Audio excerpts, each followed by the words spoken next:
बाप्पा आम्ही स्तुती करीतो, धन्यवाद देतो पुन्हा एक वार या प्रभुवारी तुझ्या भक्ती मंदिरात आम्हाला एकत्र आणलेलं आहेस. आम्ही तुझी सेवा, स्तुती, आनंद, गौरव करत असताना, तुझ्या वचनाचं मन चिंतन करत असताना, स्तुती स्तोत्रे गात असताना, स्तोत्र वाचन करत असताना प्रभू तो आमचं सहाय्य कर अशी प्रार्थना करेल. जे निघाले त्यांना वेळेवर सुखरूप घेऊन ये आणि प्रभुदेव पाद आमच्याद्वारे तुझी स्तुती व्हावी असं येशूच्या नावाने यावेळेला देवाच्या नावाला आपण धन्यवाद देऊया. त्याच्या नावाचा जे जे काय करूया. आपल्या चर्चमध्ये ग्रुप आहे आणि जे गाऊ इच्छितात त्यांना विनंती आहे की त्यांनी पुढे यावं आणि स्तुती आराधना या विभागाला आपण सुरुवात करूया.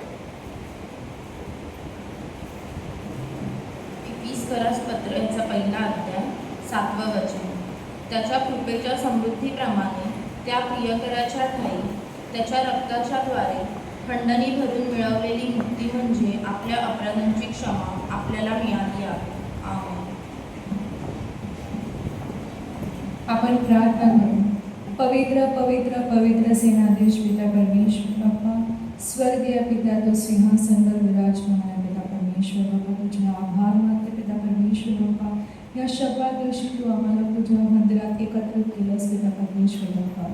तुझी स्तुती आराधना करण्यासाठी पिता परमेश्वर बाप्पा. हे पिता परमेश्वर बाप्पा, देव त्यांचा पहावा आम्ही स्तुती आराधना करत असताना पिता परमेश्वर बाप्पा तुझा पवित्र आत्मा आमच्यासोबत ठेव पिता परमेश्वर बाप्पा. होय पिता परमेश्वर बाप्पा, जे उपस्थित आहेत तुझ्या मंदिरात त्यांच्यावर तू आशीर्वाद पाठव पिता परमेश्वर बाप्पा. आमचे लीडर बाळाचे आहे पिता परमेश्वर बाप्पा, फॉयर ग्रुप यांना तू स्पर्श कर. तुझ्या वचनाने व तुझ्या सामर्थ्याने स्पर्श कर पिता परमेश्वर बाप्पा. आणि जे येणारे आहेत पिता परमेश्वर बाप्पा त्यांना रस्ते मोकळे कर पिता परमेश्वर बाप्पा. त्यांना काय अडचण येऊ देऊ नकोस पिता परमेश्वर बाप्पा. तुझ्या मंदिरात येणारा पिता परमेश्वर बाप्पा. हे पिता परमेश्वर बाप्पा, तुझी स्तुती आराधना सुरू करत असताना पिता परमेश्वर बाप्पा आमच्या गळ्याला तू स्पर्श कर पिता परमेश्वर बाप्पा. जे आजारी आहेत ती येऊ शकले नाही पिता परमेश्वर बाप्पा, त्यांच्यासोबत तू राहा पिता परमेश्वर बाप्पा. होय पिता परमेश्वर, जे आम्ही वचन वाचलं पिता परमेश्वर बाप्पा, ते वचन आमच्या हृदयात असं पोर पिता परमेश्वर बाप्पा, हे आमच्या लक्षात राहू दे पिता परमेश्वर बाप्पा. होय पिता परमेश्वर बाप्पा, भक्ती सुरू करत असताना पिता परमेश्वर बाप्पा तुझे आभार मानते. ही लहानशी प्रार्थना धन्य तऱ्हेच्या गोड पवित्र नामयात ते म्हणतोय. आमेन. Praise the Lord. यावेळेस आपण सर्वजण उभे राहूया आणि आपल्या जिवंत देवाची स्तुती आराधना करूया, त्याला उंचवूया आणि त्याला गौरवूया.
चेहऱ्यावरती आनंद आला ना, आनंदी आहात ना. समस्या सगळ्यांना असतात, खूप सुटले समस्येपासून, अडचणी सगळ्यांना आहेत. पण त्याचा अर्थ असा नाही ना की देवाचं गाणे पण आपण असं घेतबसलं होऊन गायचं. चर्चला आलोय, भक्तीला आलोय, देवाचं गौरव करायला आलोय, स्वतःसाठी नाही आलो आपण. आणि म्हणून मोठ्या आनंदाने हे गीत गायचे. तरुण ग्रुप आपला नेहमी दर रविवारी येतो म्हणून त्यांनीच गायचं आनंदाने, असं नाही प्रियानो. तुम्हाला टाळ्या वाजवता याव्या म्हणून लोकांनी एवढं दानधर्म केलाय है ना, आणि ते बघून आपण मोठ्याने गावं. आणि म्हणून माझी विनंती आहे, जे वाद्य वाजवतात त्यांना सोडून, कारण त्याचा ताल चुकेल. परंतु इतरांनी पण त्यांना जर जमत असेल तर त्यांनी मोठ्याने गावं. आपण काय इथे सिंगिंग कॉम्पिटिशनला आलेलो आहे का? नाही ना. त्यामुळे काय पट्टी वर खाली झाली, मागं पुढे झालं तरी चालेल, परंतु परमेश्वराला ते आवडतं. आणि म्हणून आनंदाने त्याचा, म्हणून तर त्याला ह्या सेक्शनला काय म्हटलेलं आहे, स्तुती आणि आराधना. इंग्लिशमध्ये काय म्हणतात? प्रेज आणि वर्शिप. आणि म्हणून आपण जिवंत देवाची आराधना करायला आलेला असताना मोठ्या आनंदाने आणि मोठ्या जयघोषाने आपण त्याची स्तुती आराधना करूया. नेक्स्ट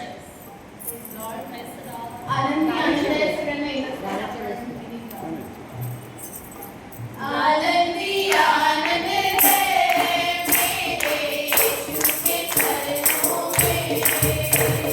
आनंदी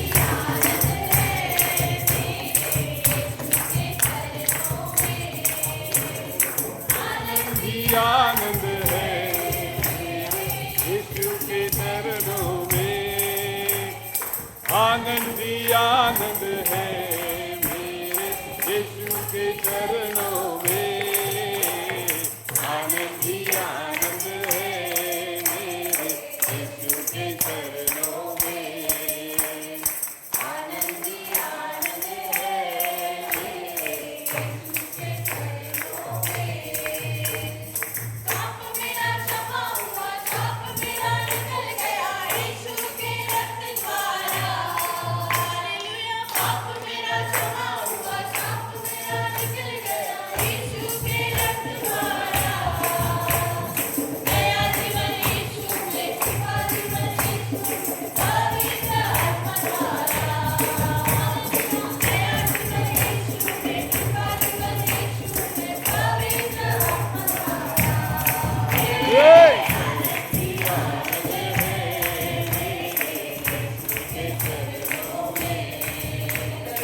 आनंद ही आनंद है मेरे यीशु के चरणों में, आनंद की शब्द में, दूतों की सेना में आएगा यीशु राजा। हालेलुया। पादरी के शब्द में, दूतों की सेना में आएगा यीशु राजा। मात्र में हम रूपांतर होकर महिमा में जाएंगे, मात्र में हम रूपांतर होकर महिमा में जाएंगे। आनंद ही आनंद है मेरे यीशु के चरणों में, आनंद ही आनंद है मेरे यीशु के चरणों में। सर्वशक्ति यीशु विजय का दाता, जय देने वाला है सर्वशक्ति यीशु विजय का दाता, जय देने वाला है। एक रंग से हम होशाना गाकर सबको बधाएंगे। एक रंग से हम होशाना गाकर सबको बधाएंगे। आनंद ही आनंद है मेरे यीशु के चरणों में, आनंद ही आनंद है मेरे यीशु के चरणों में, आनंद ही आनंद है मेरे यीशु के चरणों में, आनंद ही आनंद है मेरे यीशु के चरणों में, आनंद ही आनंद है मेरे यीशु के चरणों में, आनंद ही आनंद है मेरे यीशु के चरणों में। यावेळेस आपण सर्वजण आपले डोळे बंद करू आणि परमेश्वराच्या उपस्थितीमध्ये आपण जाऊ.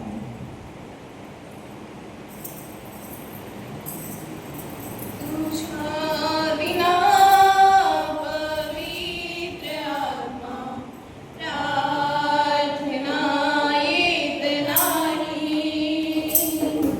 तुझ्या विना हे माझ्या प्रभू आराधना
पवित्र आणि गौरवशाली प्रेमळ देव बाप्पा, मज पाप्यावर दया कर. कारण प्रभू तुझ्या कृपेने आणि दयेने परमेश्वरा आजचा हा नवीन दिवस, हा पवित्र शब्दाद्वारा हा प्रत्येकाच्या आयुष्याला आणि जीवनाला जोडलास. आणि पुन्हा एक वार तू येशू ख्रिस्त राजा, तुझ्या पवित्र विवचनांची सेवा करण्यासाठी प्रभू तू माझी निवड केली, त्याबद्दल मी तुझ्या आभार मानतो प्रभू. कारण परमेश्वरा तू कोणत्या विद्वानांना निवडलं नाहीस, तर प्रभू पापी जनांना तू निवडलंस आणि प्रभू त्यांच्याद्वारे तुझं पवित्र अभिवचन प्रकट केलंस. आणि परमेश्वरा ते पवित्र अभिवचन आमच्याद्वारे प्रकट व्हावं यासाठी प्रभू येशू राजा, या समय तू माझ्या मुखाला, अंतःकरणाला, हृदयाला तू स्पर्श कर. आणि प्रभू जे वचन माझ्या मुखातून निघलं प्रभू, ते वचन परमेश्वरा आम्हासाठी, माझ्यासाठी आणि इतरांसाठी, इथे बसलेल्या प्रत्येकासाठी प्रभू तू आशीर्वाद कर. प्रभू ही प्रार्थना आमचा धन्यदानाला उद्धारक प्रभू येशू ख्रिस्त याच्या गोड आणि अति उच्च नावाने करतो म्हणून तू आहे. आमेन. Praise the Lord. आजचा विषय आहे देवाच्या राज्यासाठी बळवंत होणे. आणि देवाच्या राज्यासाठी बळवंत होणे हे आम्हाला किती गरजेचं आहे हे आपण जो स्तोत्र संहिता 15वा अध्याय जो आपण वाचलेला आहे, त्यामध्ये स्तोत्रकर्त्याने 2 प्रश्न केलेले आहेत आणि ते प्रश्न आपण वाचूया. हे परमेश्वरा, तुझ्या मंडपात कोण वस्ती करील? तुझ्या पवित्र डोंगरावर कोण राहील? जो सात्विकतेने चालतो व नीतीने वागतो, मनापासून सत्य बोलतो, आपल्या जिभेने चुगली करीत नाही, आपल्या सोबत्यांचे वाईट करीत नाही, आपल्या शेजाऱ्यांची निंदा करीत नाही, अधर्माला तुच्छ लेखितो, परमेश्वराचे भय बाळगणाऱ्यांचा सन्मान करीतो, आपण वाहिलेल्या शब्देने स्वतःचे अहित झाले तरी ती मोडीत नाही, आपला पैसा वाढी देणीला लावित नाही, निरापराधांची हानी करिता लाज घेत नाही. तो जो असा वागतो तो कधी घडणार नाही. आणि आम्ही पाहतो की स्तोत्रकर्त्याने असा मनुष्य ज्याविषयी त्याने काय केलेलं, त्या मनुष्याचं वर्णन केलेलं आहे की जो मनुष्य परमेश्वराच्या मंडपात वस्ती करेल आणि त्याच्या डोंगरावर उभा राहील, हे त्याचे वर्णन आहे. आणि त्या मनुष्याप्रमाणे आम्हाला देखील होणं गरजेचं आहे. का? त्याचं कारण आहे, जर आम्ही त्या मनुष्यासारखं होऊ पाहतो तर आम्ही परमेश्वराच्या समोर आम्ही काय करतो, उभा राहू शकतो. आणि जर आम्ही त्या मनुष्यासारखं नसू तर आम्ही कसं असू शकतो? आम्हाला म्हणजे देवाला आमची गरज नाही आणि आम्ही कसं आमचा नाश पावणाऱ्या लोकांमध्ये आमची गणना होती. आणि आम्ही जर तसे त्या मनुष्यासारखे जर झालो तर आम्ही परमेश्वराच्या कुठे राहू? मंडपात. आणि मंडप म्हणजे कुठं? स्वर्गीय राज्यात. त्या स्वर्गीय राज्यात आम्ही त्याच्या समोर वस्ती करू आणि त्याच्या सह राहू. आणि ह्या स्तोत्र संहितेमध्ये अशा मनुष्य होण्याचं आम्हाला काय सांगितलेलं आहे? असं वचन स्तोत्रकर्ता म्हणतो, अशा मनुष्याप्रमाणे आमचं जीवन झालं पाहिजे. आणि होण्यासाठी त्यावेळेस यिर्मया याचा 17वा अध्याय 1 ते 8 वचन आपण यावेळेस पाहूया. Praise the Lord. तू काय फळ देण्याचे सोडणार नाही. आणि आम्ही इथे पाहतो की या अध्यायामध्ये 2 प्रकारचे व्यक्ती हे आम्हाला पाहायला भेटतात. एक म्हणजे जो पापी आहे आणि एक जो परमेश्वरावर भाव ठेवतो. आणि एक व्यक्ती असा आहे जो मनुष्यावर भाव ठेवतो. जर आम्ही पाहिलं तर एखादं झाड ज्यावेळेस आम्हाला लावायचं असेल, ज्यावेळेस एक झाड आम्हाला हवंय की आम्हाला एक झाड लावायचं, आता आपण कोणतं उदाहरण पकडू, आंब्याचं झाड किंवा कोणत्याही गोष्टीचं झाड ज्यावेळेस लावायचंय तर त्याच्यासाठी आम्हाला काय करावं लागेल? एक बीज आणावं लागेल. आणि ती बीज आणून एखाद्या ठिकाणी ती गोष्ट आम्हाला ते बीज एखाद्या ठिकाणी पेरायचंय. ते पेरण्यासाठी आम्हाला काय करावं लागेल? एक ठिकाणी खड्डा खोदावा लागेल. आणि खड्डा खोदत असताना सर्व जमीन अशी सुपीकच नाही, तर त्याच्यामध्ये दगड असतील, मोठे दगड असतील, लहान दगड असतील. आणि हे दगड आणि हा खड्डा खोदताना ती माती आम्हाला बाहेर काढावी लागेल आणि ते दगड आम्हाला बाहेर काढावे लागतील. आणि ज्यावेळेस ते दगड आणि ते सगळं आम्ही बाहेर काढू, ज्यावेळेस एक वेळ अशी एक योग्य जागा जी सुपीक जमीन, त्या सुपीक जमिनीमध्ये आम्ही काय करतो? ते बी पेरतो. आणि त्या बीला काय करतो? त्या बियाण्याला आम्ही काय करतो? खत पाणी घालतो. आणि त्यावेळेस काय होतं? त्याची वाढ होते. आणि त्याची वाढ झाल्यावर काय होतं? त्याचं झाड होतं आणि त्या झाडाला काय होतं? फळ येतं. आणि फळ येतं म्हणजे काय आहे, इथे दोन माणसं दाखवलेले आहेत. एक पापी मनुष्य आहे आणि ते पाप आमच्या हृदयावर कोरलेलं आहे. आणि हे पाप आम्ही सतत आणि सतत आमच्या जीवनातून होत असता. आम्ही कोणताही मनुष्य असा नाही की तो म्हणणार नाही की मी पापी नाही. आम्ही सर्वजण पापी आहोत आणि आम्ही सर्वांनी पाप केल्याने ते देवाच्या गौरवाला काय झालेलं आहे, ऊन पडलेलं आहे. आणि या पातकाच्या द्वारे आम्ही देवापासून काय झालेलो आहोत, लांब गेलेलो आहोत. आणि लांब जाऊन आम्ही काय केलेलं आहे, कोणाला भाऊ केलेला आहे, मनुष्याला. जो मनुष्य स्वतः पापी आहे आणि त्या मनुष्याला आम्ही काय केलेलं, आमचा भाऊ केलेला आहे. ज्याचं अंतःकरण परमेश्वरापासून फिरतं, अशा लोकांना लोक काय करतात, आपला भाऊ करतात. शक्तिमान समजतात की तो मला मदत करेल, तो मला सावरून धरेल, तो मला सर्व काही पुरवल आणि तो मला सगळ्या काही गोष्टी करेल. पण कोणताही मनुष्य हा परमेश्वराशिवाय कोणीच त्याला मदत करू शकत नाही. आणि जर आम्ही त्या मनुष्याविषयी जर अपेक्षा धरतो तर आम्ही कसे आहोत, आम्ही शापित आहोत. देवाने काय सांगितले, आम्ही नाही सांगत, तर देवाचं वचन सांगतं की जो मनुष्य आपल्या मनुष्याला वर भिस्त ठेवतो, मानवाला आपला भाऊ करीतो व ज्याचे अंतःकरण परमेश्वरापासून फिरले आहे, अशा लोकांना देवाने काय केलेलं आहे, शापित केलेलं आहे.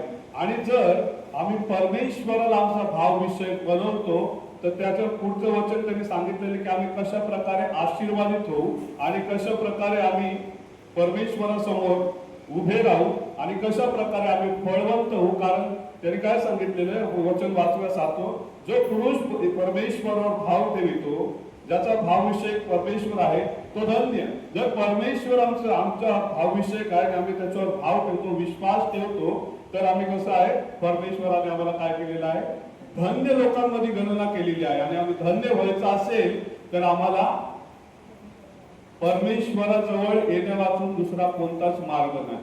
आणि परमेश्वराजवळ आम्ही ज्यावेळेस येतो त्यावेळेस तो आमचं पातक बघत नाही, आमचं पातक किती मोठं आहे, किती लहान आहे आणि काय केलं आम्ही आमच्या लहानपणापासून काय केलं, तरुण वयापर्यंत काय केलं आणि आम्ही त्याच्या समोर आलो, हे तो बघत नाही. तर तो काय बघतो, माझ्या लेकरू, जे माझं लेकरू आहे ते माझ्या जवळ आलेलं आहे आणि ते माझ्या जवळ येऊन त्यांनी काय केलेलं आहे, पापांची क्षमा ज्यावेळेस आम्ही मागतो त्यावेळेस परमेश्वर आम्हाला त्या पातकांची क्षमा करतो. आणि जसं मी सांगितलं की जे झाड, जे बीज आम्ही लावलेलं आहे, जे झाड येण्यासाठी, त्या बीजामध्ये अशा प्रकारचे दगड ज्यावेळेस आम्हाला आढळतात, ते दगड आम्हाला आमच्या हृदयातून देखील बाहेर काढायचे आहे. कारण परमेश्वराचं जे वचनाचं बीज आहे ते आमच्या हृदयात पेरलं जावं यासाठी आणि आम्ही त्याच्या राज्यासाठी फलवंत व्हावं यासाठी परमेश्वराने आम्हाला काय केलेलं आहे, निवड केलेली आहे. आमच्या हृदयाच्या ह्या ज्या गोष्टी आहेत, या गोष्टी आम्हाला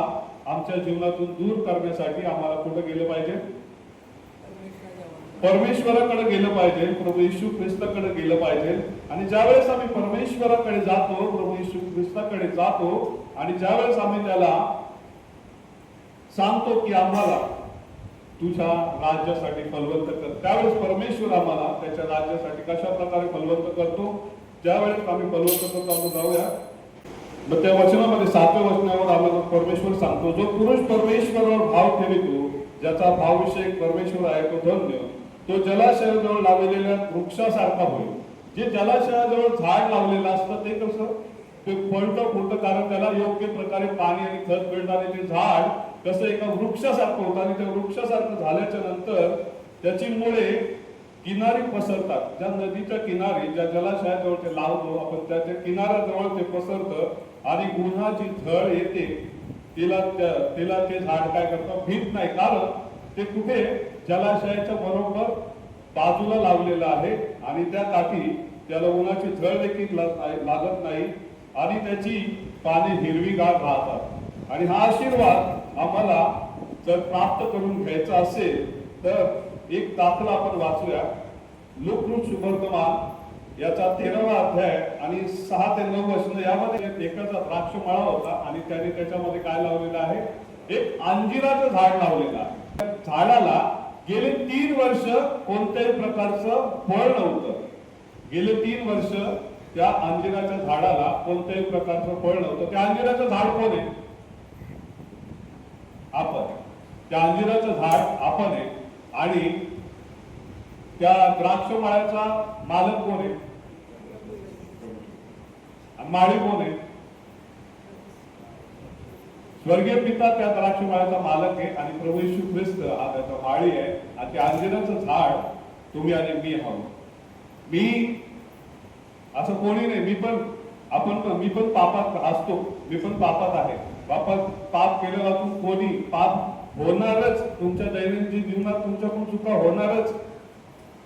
अशी कोणतीच गोष्ट नाही की तुमच्या हातून ती घडणार नाही, ती होणारच तुमच्या हातून. का होणार? कारण आपण परमेश्वराला विसरून जातो. कधी मी विसरतो, मनुष्य विसरतो देवाला कधी, पण देव त्याला कधी विसरत नाही. आणि म्हणून तिथे काय सांगितलं, त्या अंजिराच्या झाडाला 3 वर्ष फळ नव्हतं. 3 वर्ष त्याला फळ नव्हतं आणि ते फळ, ते झाड पाहण्यासाठी काय झालेलं आहे, मालक आलेला आहे. आणि ज्यावेळेस प्रभू येशू ख्रिस्त येईल त्यावेळेस आम्ही त्या अंजिराच्या झाडासारखं नसावं. आम्ही कसं असावं? आणि येशू ख्रिस्ताने परमेश्वराकडे काय केलेले, प्रार्थना केलेली आहे, विनंती केलेली आहे. ती विनंती त्याच्या पुढे आपल्याला पाहायला भेटते. त्यावर तो फळ, तेव्हा त्याने माळ्याला म्हटले, पहा गेली 3 वर्ष मी ह्या अंजिरावर फळ पाहण्यास येत आहे. देव आमच्या जीवनात येतो आणि आमच्याकडून काहीतरी फळ निर्माण व्हावं आणि ते देवाला भेटावं म्हणून परमेश्वर ते अंजिर आमच्याकडे आमच्या जीवनातलं फळ पाहण्यासाठी येतो. पण आमच्या जीवनात आम्हाला काही फळ आढळत नाही. आणि मग काय होतो, त्याचं पुढचं खूप सुंदर वचन आहे, उगाच त्याने जागा तरी का अडवावी. म्हणजे आम्ही देवाच्या राज्यात कसे आहोत, जागा अडवणार. आणि जागा अडवणारे आम्ही नसलं पाहिजे. तर आम्ही कसं पाहिजे, देवाच्या राज्यासाठी कसं फलवंत होणार असं पाहिजे. आणि आम्ही पाहतो की त्यावेळेस आम्ही ते फलवंत होतो. आणि तिथे पुढे त्यांनी दिलेले आणि येशू ख्रिस्ताने सांगितले, पहा पुढे आपण पाहू. तेव्हा त्याने उत्तर दिले, महाराज एवढे वर्ष असू द्या, म्हणजे मी त्याच्या भोवती खणून खत घालीन.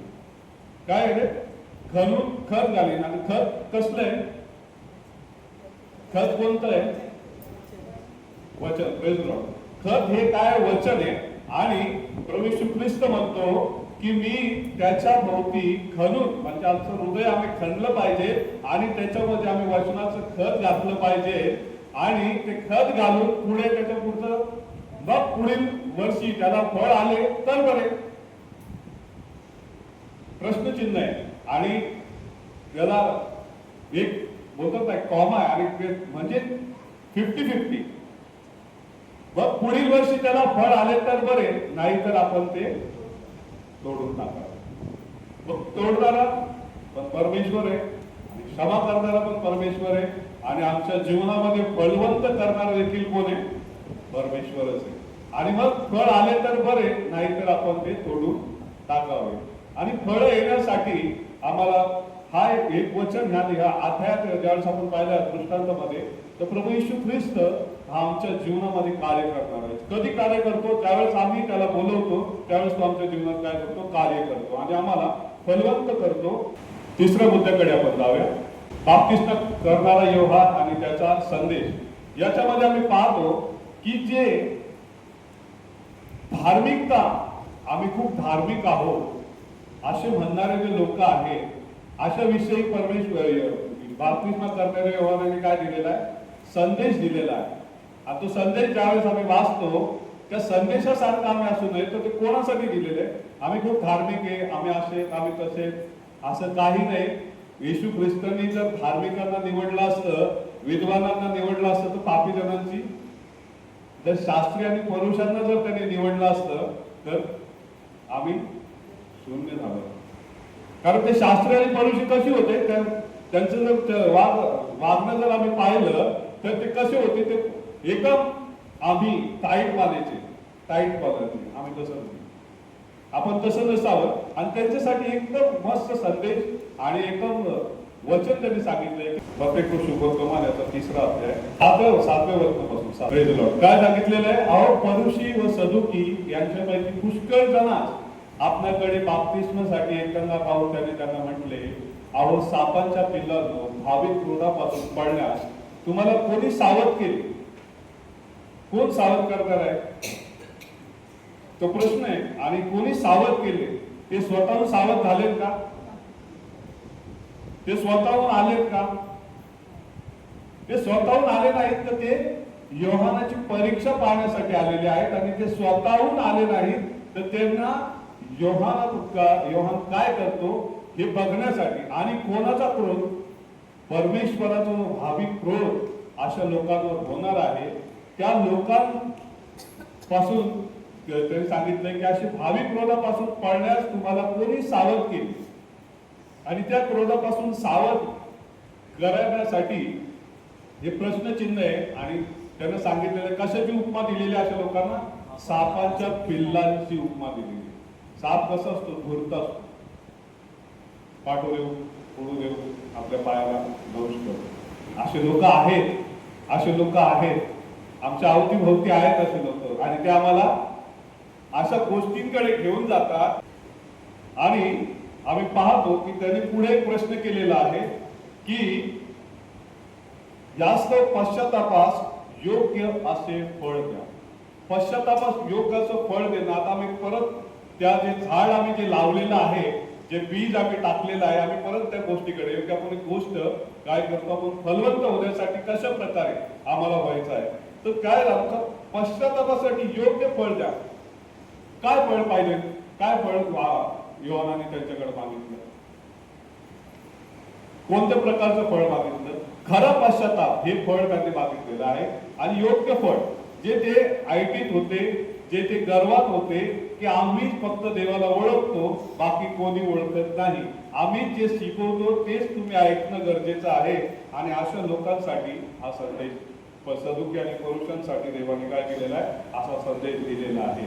आणि आम्ही पाहतो की ते अब्रामाला आपला बाप मानतात. कोणाला आपला बाप मानत होते? अब्रामाला आपला बाप मानत होते. आणि योहान म्हणतो अशी कल्पना देखील तुम्ही आणू नका, कारण मी तुम्हाला सांगतो की या दगडापासून अब्रामासाठी मुले निर्माण करण्यास काय परमेश्वर समर्थ आहे. आणि त्या परमेश्वराला सोडून ते अब्राहम ते सांगत होता. त्या गोष्टीकडे आपण चाललेलो. आणि त्या जुन्या कराराप्रमाणे ते एकदम असं म्हणजे सर्व सभासदांना असे प्रकारे, तर तसं आम्ही नसावं. आणि म्हणून आम्ही पुन्हा त्या गोष्टीकडे येऊ जिथे आम्ही काय केलेलं आहे, एक बीज आम्ही काय केलेलं आहे, झाडाचं झाड होण्यासाठी ते बीज आम्ही लावलेलं आहे, त्याच्याकडे येऊ. आणि आमचं जीवन अशा प्रकारे नसावं, सदुकी पुरुषांसारखं नसावं, तर आमचं जीवन कसं असावं याचं आपण एक वचन वाचूया.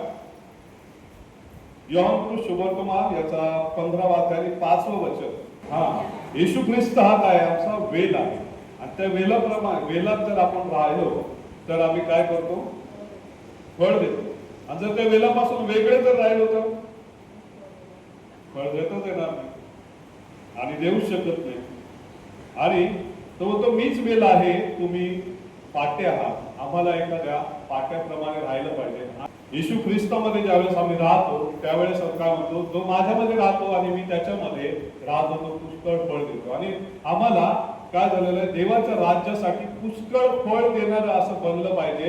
कारण जर आम्ही त्याच्यात राहतो आणि त्याच्यामध्ये आपली वस्ती त्याच्यात आणि आम्ही त्याच्यामध्ये ज्यावेळेस राहतो, तर माझ्यापासून वेगळे असल्यास तुम्ही काही करू शकत नाही. देवापासून जे वेगळे होतं ते काही गोष्टी करू शकत नाही. म्हणून आपण पाहिलेलं की इर्मियाचा जो 17वा अध्याय आणि त्याच्यामधले जे वचन आहे की ते जे परमेश्वरापासून ज्यांचं अंतःकरण फिरलं आहे, अशी लोक काहीच करू शकत नाही. कारण त्यांच्याकडे काय? येशू ख्रिस्ताला सोडून ते गेलेले आहे. येशू ख्रिस्ताला सोडून ते बळकलेले आहे. देवाला सोडून ते बळकलेले आहे. आणि अशी लोक काहीच करू शकत नाही, कारण ते देवाला सोडून स्वतःच्या मार्गाने चाललेले आहेत. आणि आम्हाला ज्यावेळेस आम्ही येशू ख्रिस्ताबरोबर राहतो, कारण तो एक वेल आहे, आणि त्या वेलाबरोबर ज्यावेळेस आम्ही राहतो आणि आम्ही त्याचे पाटे होतो, कारण ज्यावेळेस आम्ही माझ्यामध्ये राहतो आणि मी ज्याच्यामध्ये राहतो तो पुष्कळ फळ देतो. तर आम्हाला पुष्कळ फळ देणारं परमेश्वराच्या राज्यात आम्हाला झालं पाहिजे. कारण त्याचं कारण हे आहे की आम्ही जो स्तोत्र वाचलं की परमेश्वराच्या मंडपात कोण वस्ती करेल. हे परमेश्वरा, तुझ्या मंडपात कोण वस्ती करेल, तुझ्या पवित्र डोंगरावर कोण राहील? हे दोन प्रश्न आणि या दोन प्रश्नांचे उत्तर आम्हाला या अभिवचनातून मिळतात. आणि अजून याही पेक्षा आता मी जो खड्डा खोदलाय आणि जे ते दगड काय आहेत आपण पाहूया. आपण जाऊ ते चौथ्या मुद्द्याकडे जाऊया. आपण चौथा आणि शेवटचा मुद्दा त्याच्याकडे आपण जाऊ.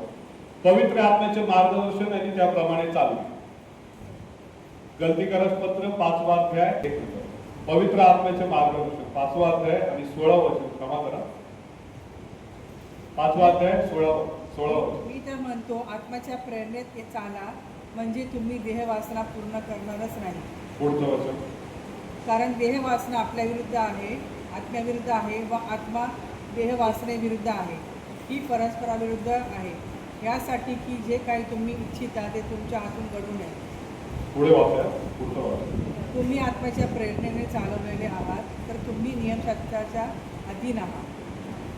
पुढे अधीन नाही. 19व वचन. अजय पुढचं वचन खूप महत्त्वाचं. देहाची कर्म तर उघड आहेत, ती ही जाहीर कर्म, अशुद्धपणा, कामातुरपणा, मूर्तिपूजा, चेटके, गैर, कलह, मत्सर, राग, तटकुटी, पक्षभेद, पुढचं. हेवा, दारूबाजी, रंगीलपणा आणि अशा इतर गोष्टी, याच्याविषयी मी तुम्हाला पूर्वी जे सांगून ठेवले होते तेच आता सांगून ठेवतो की अशी कर्म करणाऱ्यांना देवाच्या राज्याचे वतन मिळणार नाही. अशी कर्मे करणाऱ्यांना कोणतं वतन नाही मिळणार आहे? देवाच्या राज्याचे. आणि आपल्याला काय बनायचं? देवाच्या राज्यासाठी फलवंत व्हायचं. आणि असं जर आमची कर्मे अशी आहेत, आम्ही अशी कर्म केली त्यावेळेस आम्ही देवाला ओळखत नव्हतो, असं कोणताच मनुष्य म्हणू शकत नाही की मी हे केलंच नाही. अशी सर्व कर्म आपण काय करतो? केलेली आहेत आणि करीतही आहोत आणि करू इच्छितो, कारण सैतान आम्हाला त्या गोष्टीकडे घेऊन जातो. आणि अशा गोष्टी ज्यावेळेस आम्ही करतो त्यावेळेस आम्हाला कुठं वतन मिळणार नाही? देवाच्या राज्यात वतन मिळणारच नाही. स्पष्ट वचन देवाने दिलेलं आहे. आणि कोणाला भेटत? देवाचं वचन कोणाला भेटत? कोणाच्या राज्यात आम्ही उभा राहू, फलवंत होऊ. ते स्तोत्र जेव्हा आपण वाचलं 15वर, सात्विकतेने तर आम्हाला हे जे आता जो खड्डा मी खोदलाय आणि त्याच्यामध्ये जे बीज टाकलंय, ज्या खड्ड्यातून हे जे दगड बाहेर आले, पहिले आमच्या हृदयातून आम्हाला हे दगड बाहेर काढावे लागतील. आणि हे दगड बाहेर काढून वचनाचं बीज आम्हाला पेरावं लागेल. आणि त्याच्याच नंतर आम्ही काय होऊ? देवाच्या राज्यात फलवंत होऊ. आणि कसं फलवंत होऊ? वाचू आपण पुढचं 22व वचन.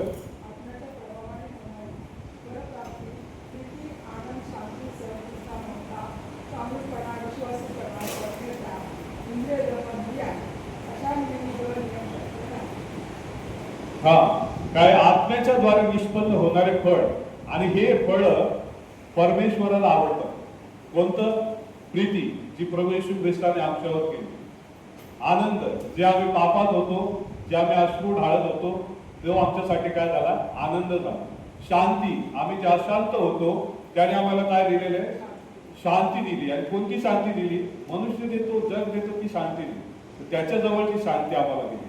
सहनशीलता, येशू ख्रिस्ताची सहनशीलता जर पाहिली तर त्या क्रूसावर आपण ते क्रूसावर लक्ष केंद्रित केलं पाहिजे, ज्याच्यामध्ये त्याची सहनशीलता दिसली. तो बोलला का, अरे आता तुम्हाला मारला, आता मी हे करतो नाही.